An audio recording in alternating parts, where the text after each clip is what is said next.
I'm Sarah Woodbury, and this is a walk and talk in the hills above the town of Bethesda.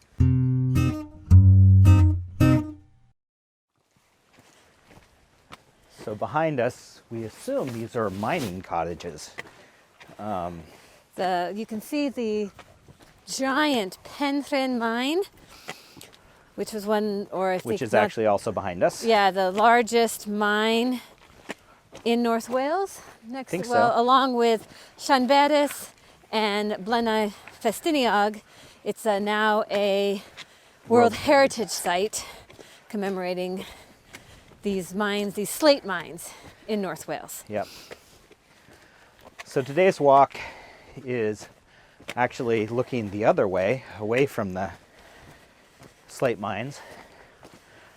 We're walking up to these hills in front of us, kind of the foothills of the Carnarvon. And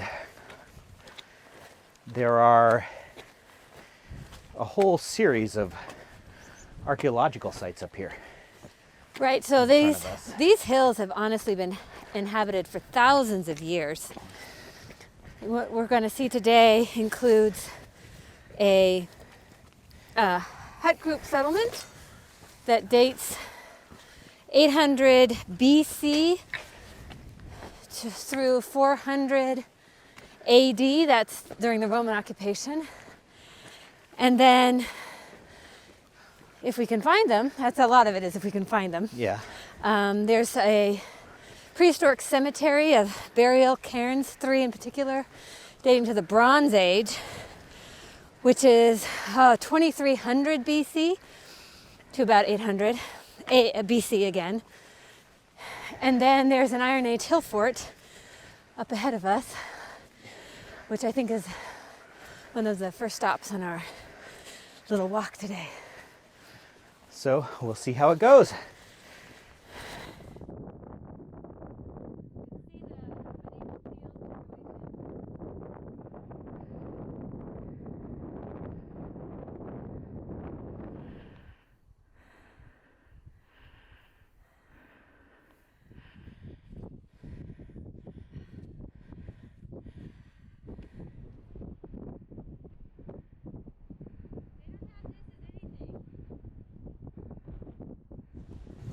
Try to wend our way down here. Yeah, we made it to the top. We have 3 Bronze Age burial cairns here.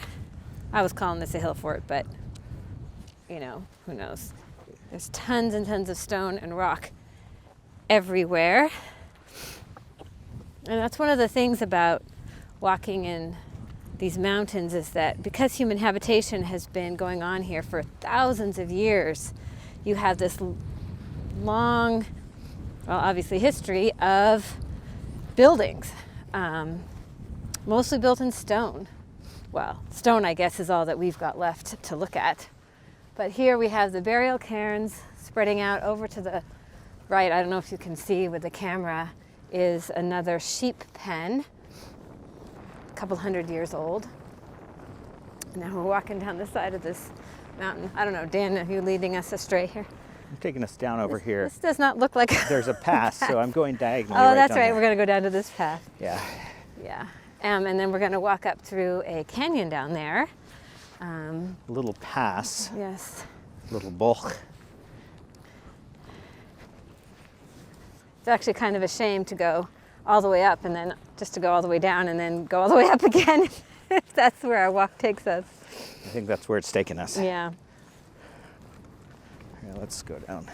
We've wanted to walk up here for a long time and never had the At least 5 years. wherewithal to do. Just see all these little sites that, you know, are on the map that tell a bit of the story of the history of Wales that we hadn't been able to see before. And below us is a slag pile of some kind for slate, and then Now there's definitely a little the quarry Menai over there. Strait, Bangor. There's Penrhyn Castle in the distance. That was the seat of Lord Penrhyn, who built the slate mine behind us. It's in the Neo-Edwardian style, so it's actually a folly. Didn't you do a video about it? Yeah, we have a whole video about that you can go look at. Actually, little bits and pieces of this we have videos of. We'll see some ponies today, and we have a video about the Carnadai ponies, which are unique to Snowdonia. So Dan's taking us through some gorse. There are hut circles and cairns and burial mounds all through this area, which is why we wanted to come up here. But as Sarah said, we've always had either friends or family with us, and it's a little bit of an endeavor for an early morning walk. I think it's... Yeah, I never wanted to walk very far because I felt the pressure of time, of knowing that we had parents or grandparents or kids waiting for us at home, and I didn't want to walk 6 miles for the most part. But now the agenda is only the 2 of us, so you can get dragged through a gorse field. Yeah, my husband's dragging me through a gorse field. Yeah, we're coming right up here.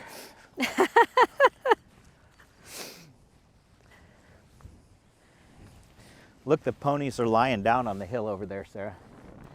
Wow, they're just so cute.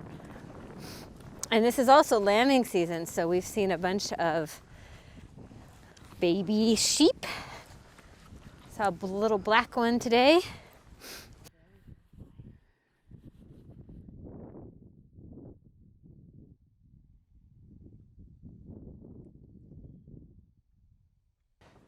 Dan's brilliant idea was to walk up this really cool path, which I admit is completely cool. It's between these 2 hills, but we had to come all the way down to the bottom again in order to climb up.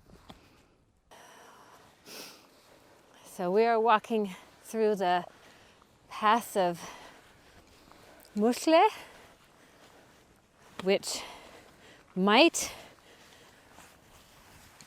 derive or mean the place of the pool, the pass of the place of the pool. Mush may be the softening of push, which is pool, and le or she means place. It is a spectacular view.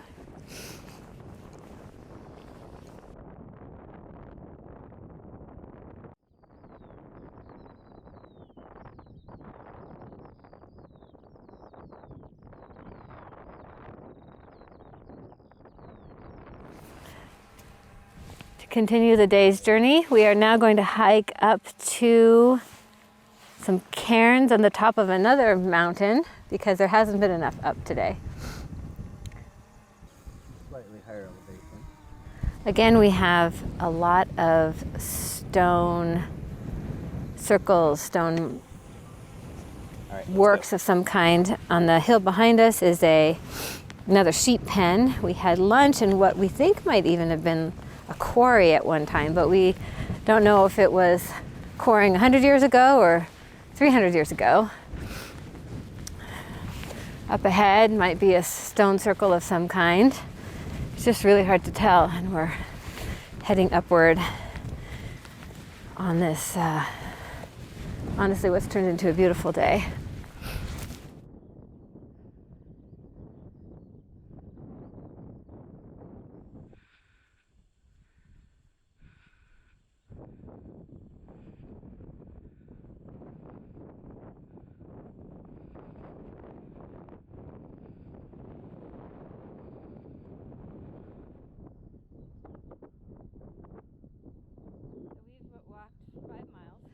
We made it to the pinnacle of our walk, literally, here at the Drosgol Cairns.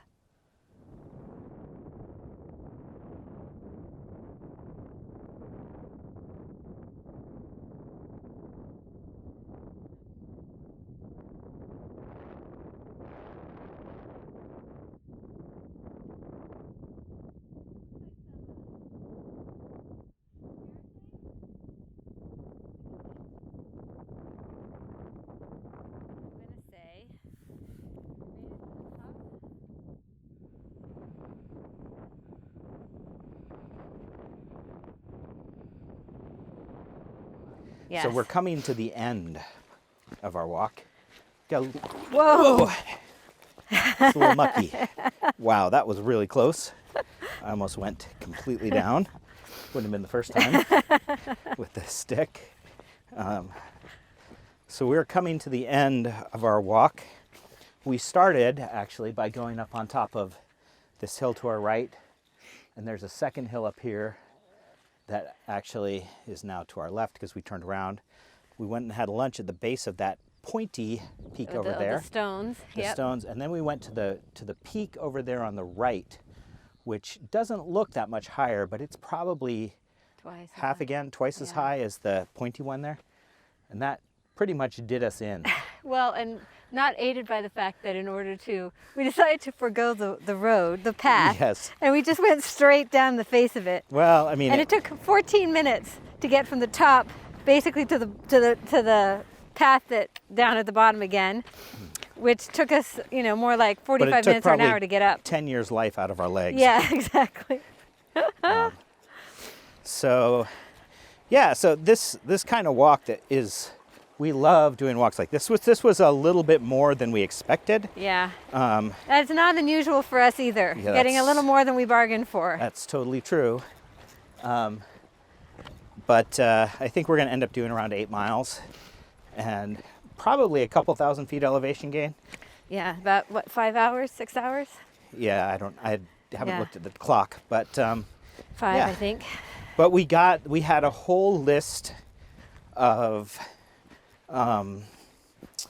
prehistoric archaeological sites that we want. Basically they're just stone circles and cairns and interesting geological features, and so we came out to see them. And actually, when we get up on top, we could see over to Aber, which is always cool. I mean, yesterday we were over at Slandveiervekken.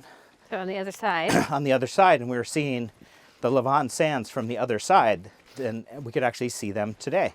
So just well, and the views were from the top of these hills were, all the way to Holyhead on Anglesey, to the Shen Peninsula because it's a beautiful day. The mountains down there. So I think Snowdon's out, but well, it would be on the other side of this ridge, so we couldn't see it anyway. But so that was our walk today. I hope you guys enjoyed it. We got some good drone footage, I think. So we'll see how it all comes together. We'll go home and put our feet up. Yes, and we'll leave you with this shot of the Penryn Quarry glistening in the afternoon sun in all of its massive quote-unquote glory. How about that? Quote-unquote glory, yeah. It's just a huge, huge thing. It's amazing to contrast, actually, the quarry itself with the view behind us, which I will now do. Thanks for watching my video. You can click on the playlist or subscribe to my channel to see more. There'll be a new video next week. If you want to check out my books, click on the link to my webpage.